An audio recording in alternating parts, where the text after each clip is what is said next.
Hello everyone and welcome to Friday Message, a song to get us started this Friday. We are called, we are chosen, we are Christ for one another. We are promised to tomorrow while we are for Him today. We are sign, we are wonder, we are sower, we are seed. We are harvest, we are hunger, we are question, we are creed. I really like that song. It's entitled, the title of it is Anthem. I'm coming to you this Friday brief, this Friday message, from the stairwell tower to the choir loft, an area that has been worked on. There was some water coming in around these lovely windows, and the siding was replaced, and the door was replaced, and the project is almost complete, and it has been beautifully done.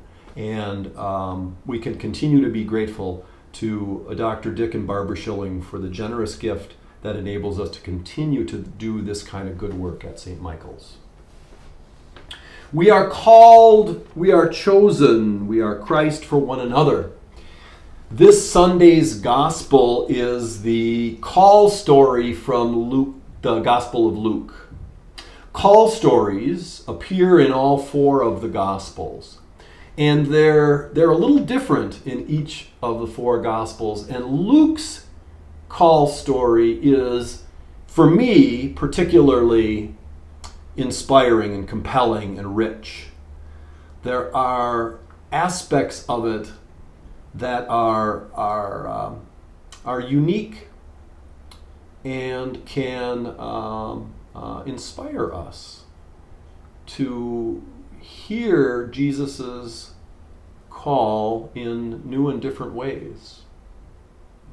In our Bible study this week, I was saying that in that call story, Jesus is speaking to the crowds, and the people are pressing in on him. And so I've always imagined that as this is a big crowd, and people are trying to get close in order to be able to hear.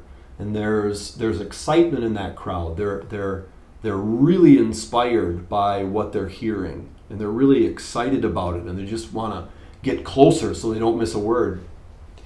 And then you have the Simon Peter and the other disciples, and the story tells us that they were in their boats minding their nets. Fishermen needed to take good care of their nets each day so that they kept them in the best possible shape. Their nets were really valuable, and they needed to wash them out and take care of them. And so I've always imagined that scene as the crowd is the ones who are paying attention. The disciples, Simon Peter and the disciples, aren't even paying attention. And yet Jesus goes to them that weren't even paying attention. And someone in Bible study suggested that maybe Jesus had some notoriety at that point. And maybe the Simon Peter and the disciples knew that he was going to be there on the shore and going to be preaching that day, and they snuggled their boat up close to where Jesus was on the shore, so that they could listen with one ear and mind their nets with the other ear. The other thing that they were doing. They would multitask, if you will. I like that thought. I really like that thought, that they were drawn in, but they were still going about their business. This is who they are. They're fishermen. But maybe something else. Maybe something different. Maybe they were going to be called to something different, and indeed they were. From now on, you will be catching people. Calling. This is a lovely book, and I know that I have talked about it before. It's so lovely that it's worth talking about again. This book is entitled Jesus Calling, Enjoying Peace in His Presence. It's written by Sarah Young, and it is a daily devotional of a passage where Jesus is speaking to you. The words of Jesus. Kind of like in the Gospels when Jesus says to Simon Peter, "Follow me." and I'll make you fish for people. This is Jesus talking to me, talking to you in this passage. And then it's followed by 3 scripture quotes that relate to the theme of what Jesus is saying. I want to read the one for today.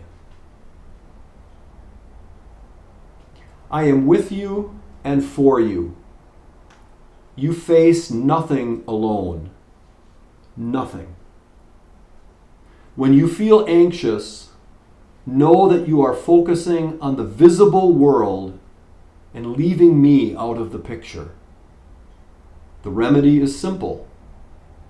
Fix your eyes not on what is seen, but on what is unseen.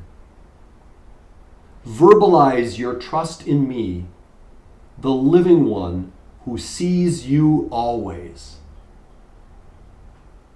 I will get you safely through this day and all your days. But you can find me only in the present. Each day is a precious gift from my Father. How ridiculous to grasp for future gifts when today's is set before you. Receive today's gift gratefully, unwrapping it tenderly and delving into its depths. As you savor this gift, you find me. Hear Jesus saying that to you. I am with you and for you. You face nothing alone. Nothing. The scripture passage is from Romans chapter 8, verse 31.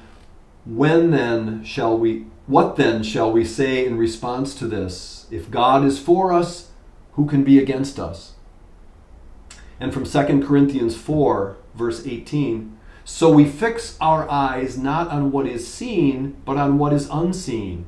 For what is seen is temporary, but what is unseen is eternal.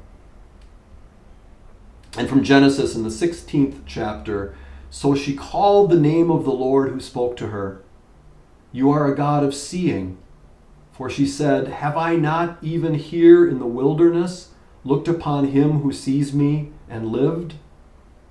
Or have I here also seen the future purposes or designs of him who sees me? Therefore, the well was called Ber-Lathai, a well to the living one who sees me. A well to the living one who sees me. Jesus calling. A few announcements. Our coffee hour forum this Sunday will be a representative from the Harry Chapin Food Bank. Richard Lieber will be with us at 9:30 a.m. in the parish hall. You can also live stream that and view it afterwards on the live stream. On Tuesday, our men's fellowship at 8:30 will have someone from Captains for Clean Water to talk about their organization. We're also having a Zoom neighborhood gathering on Tuesday. It's at 1:00 p.m. and you can find the link in this Friday brief. Next Saturday is my celebration of a new ministry. I'm very excited about that. It is at 2:00 p.m. Bishop Smith will be with us for my celebration of a new ministry after a long COVID delay. There will be a wonderful reception afterwards. Thank you to everyone who is working on the service and working on the reception. No 5 o'clock service next Saturday. No 5 o'clock service the day of my celebration of a new ministry a week from this Saturday. On Sunday a week from now, Sunday the 13th, Bishop Smith will also be with us to celebrate the Eucharist. We will also have coffee hour starting that Sunday, and social hour will resume the following Saturday, the 19th. Be safe and well, and God bless you.